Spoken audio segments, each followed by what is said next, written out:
able to put together a communication to the education committee regarding universal school meals. So I've asked for some testimony today and then on Friday from JFO and AOE to give us a chance to ask folks about the data so that we can be better informed on that. Anyway, busy week. And I also wanted to just go around the room maybe and see committee members, if there's anything, you had the weekend, what are you thinking about as you come in today? If there's anything that, yeah, this is something I'm wondering or I'm thinking about or, had questions about. Richard, you had a hand up. Yeah, a lot of what you have mentioned, Chairman Murphy, the universal school meals. And I don't know if that goes through the ed committee or if it goes through here because for food. That's a big one, front and center. Of course, we've already had some of the talk here. And then, 167 is a great bill. 134 is a bill that I worked with Representative Kimball on. I'd, like to discuss that. And then I have a right to farm bill that coming along sometime. I just haven't seen it yet from Veg Council. Okay. Yeah, and I'll give everybody a chance to also speak here too, but this committee was the committee that worked on universal school meals 2 years ago, and it also went through the ed committee, but we did the bulk of the work, and then they, signed off on it too. They asked us, the ed committee, just because they're deeply immersed in the entire country,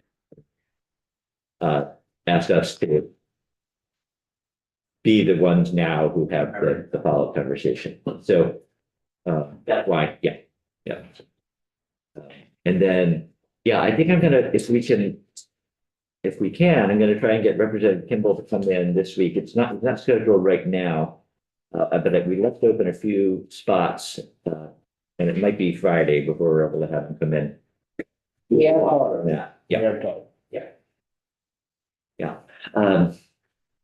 I don't know if you wanted to share anything. You went to a meeting this weekend, I think that. Yeah, I did, are we? We're live and we're gonna try and stop at 120 just to go downstairs. Yeah, because seating's at a premium at 10. So I'm just gonna work on that. Yeah, wait, how many members are there in? They probably got 11. I don't know if they're all here today. So actually, we're fine. Yeah. If they're caucus or standing room. Anyway, no, Saturday I was invited, or I'm a member of the Vermont Forest Products Association. And I went to having their annual winter meeting, which was a Canadian club in Barrie. It was among other folks that I ran into a former friend, forester, lives in Shaftesbury, has a forestry company based in North Bennington, Bill Sargent. I hadn't seen him in 40 years. And Chairman Durfee had run into him and went in talking. I don't know why my name came up, but anyway, it was nice to connect with people from generations ago that you worked with for over 50-some year period. And so that's a highlight. Other folks, I brought up the timber trespass issue. I was asked to come up and field questions along with their lobbyists and and I basically, they had opposed certain initiatives that had come up. we were talking about the Attorney General's recommendation. So rather than debate in any way adversarial way, I just urge the leadership of the VFPA to come up with some ideas that they may believe are appropriate to stem and be supportive for policy to help guide the Attorney General's office. Because the status quo, in my opinion, is not acceptable. And I allowed that we heard some extreme disappointment from a witness who was in here last week, who's been victimized, been fighting for some justice or restitution. If it'll never come to him and his family, it may protect other landowners in the future. So that's something that I'm a believer that we have a responsibility, both with my industry or professional hat, to show the kind of leadership and integrity and it's required to build a positive reputation and face the timber harvesting, which is being challenged by many things, including economic challenges, but also social and political challenges. So it's the reason why this committee unanimously supported and advocated for that timber trespass bill in the last session. I still feel strongly it's important. Anyway, so that was one issue. There was not come a celebrity forester, but Ethan Tapp, who was quite enlightened, wrote a book. Maybe, Michelle, did you tell me you'd read that or something? About tapping maple? Yeah, no, it was called How to Love a Forest. And he's, he's young, enlightened. For the average folks, he encourages active management and tries to explain why this is good practice and good for forest health. So it was nice to connect with Ethan Tapper. But that's really it as far as it was a good day to work. It would have been a good day to ski. I did neither, so. Thank you. But I spent Thank you for, I think maybe I mentioned to you that I had seen an article or an entry in the Vermont Almanac by Alan Thompson, but I think that Ethan Tapper also had an excerpt from that book, Yeah. How to Love a Forest. Alan, I've seen him at these annual winter meetings, but he wasn't there. It wasn't a big turnout necessarily. Leland, anything on your mind or? Well, last night, Senator Pat Brennan and myself went to a meeting up in St. Albans. It was the Farmers Watershed Alliance annual meeting. And it was at a nice dinner and a lot of speakers and a lot of discussion. I thought it to be very interesting. Secretary of A&R was there, the Secretary of Agriculture, and many of the people that had come in and talked to us last week were there. And many of them gave discussions and talks about many of the same things that we actually listened to. So it was very good. Was this the Champlain Basin or all Yeah, it the? takes in Grand Isle County, Franklin County, and Malone. Okay. There's 1, 2, 3 or 4 different. Not Addison. Not Addison. No, they have a different. There's a Connecticut Valley. There's this one, and I think there's 1 or 2 more down there. Probably takes in part of Orleans County too, doesn't it? Seeing the Missisquoi headwaters are in Orleans County. This alliance doesn't. That there's another one further over. Just those 3. And there were a number of farmers there from the various places, and discussions on erosion and various practices that the farmers are using to, stop erosion, stop phosphorus flow into the lake, and just all in all, a very great learning experience for me. Good. I mean, I don't have anything earth shattering. I mean, one thing that I worked on this weekend that, other people may or may not be interested in is I actually personally really love community potlucks and did a lot of potlucks. It's in my campaign as a way to get to know people in the community. But I wanted, so I actually was talking to some people in my community and they said we should start doing that again, but not with such a political focus, just as like a way to get the community together around food. And so I actually planned with the librarian in my town, we're gonna host, March is called National Nutrition Month. And we decided we're gonna do I'm a big vegetable pusher.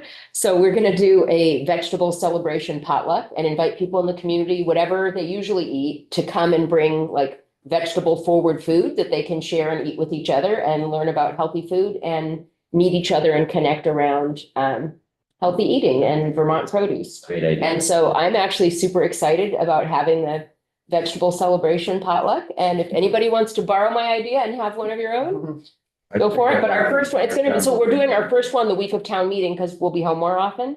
But we're actually going to do it on a Monday. So if people really love it and they want to keep doing it, then we can do it other months as well. So I'm working on promoting vegetables in my That, in my community, it'd be a carnivore. But in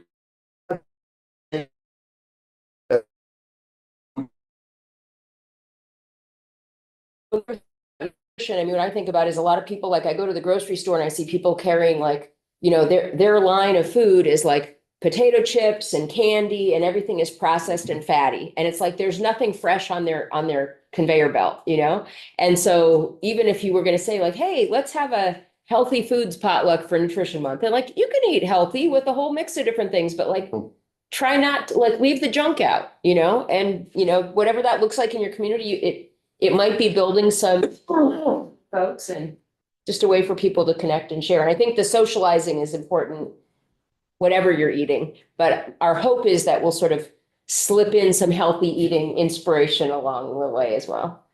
Hi, Sidonia. Yeah. Oh, look at that.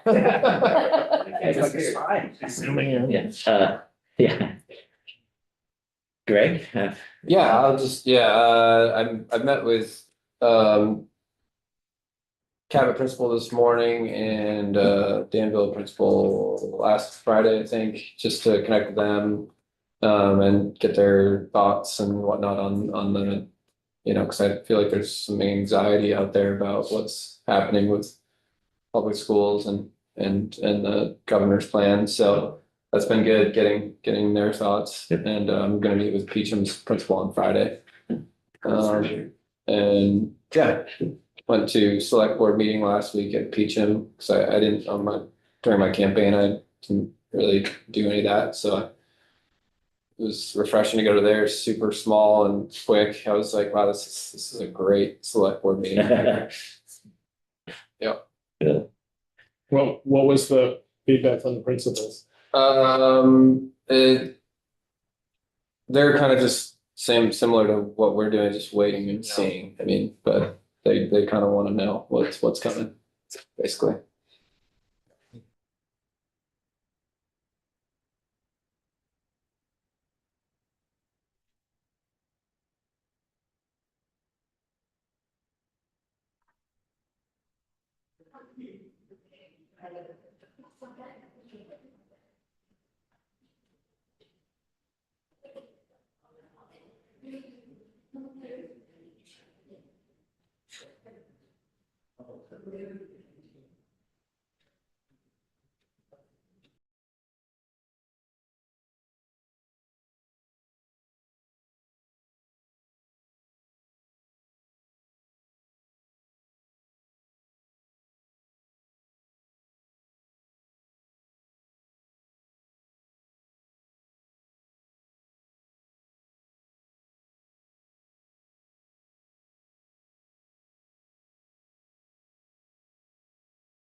And this is the one that Secretary Moore and Secretary Tebbets, their people have been working together on.